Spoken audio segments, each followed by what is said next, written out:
When I was working in the apparel industry, I would spend time in factories, and I have seen workers being exposed to toxic chemicals, workers being demeaned, not paid on time.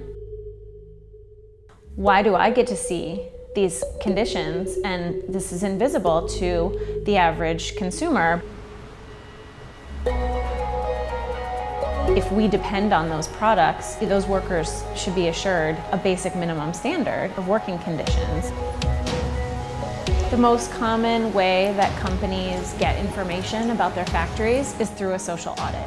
Workers are being pulled from the production line and interviewed potentially in front of their coworkers or their supervisor. The information is often incomplete or unreliable. The other thing I started to see was workers having cell phones. I started thinking there must be a way that we can use this technology to bridge this gap. Laborlink 希望更多的了解您。 We would like to know more about you and your job. You will now be asked several questions that you can answer with your telephone keypad. Telephone keypad द्वारा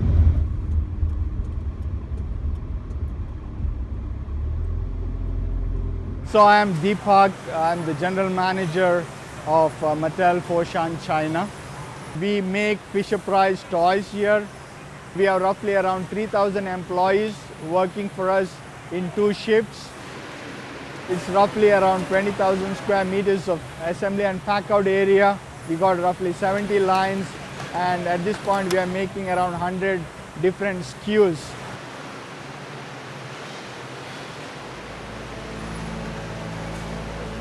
Our surveys are short, 12 questions, focused on a single topic. Whether it's health and safety or working hours, it's something that the factory and their buyers are ready to take action on. We're not satisfied to just diagnose problems. We want to drive improvement.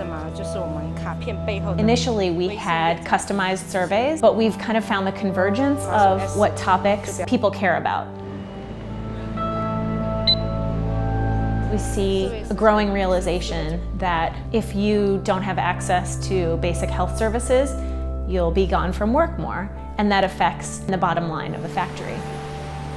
There have been so many investments to try to improve working conditions, boost factory productivity, and nobody has given workers a seat at the table or asked for their advice or opinions. Previously, it was not really possible to reach thousands and millions of workers, but with technology, we can do that.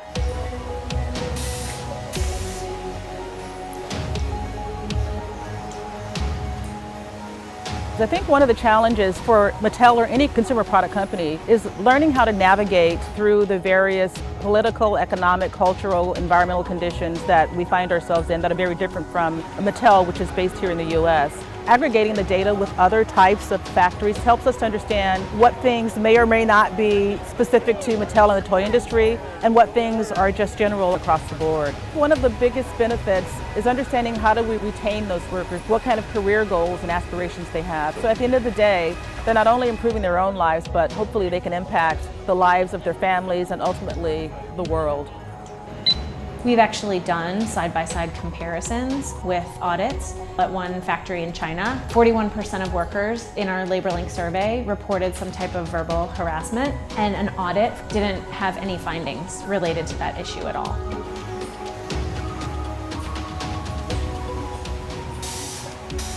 It used to be that companies could get away with a very opaque supply chain, but in this age of transparency, there is really nowhere to hide. If exploitation is happening in your factories, you're responsible for it, whether you knew it or not. And so you need to know.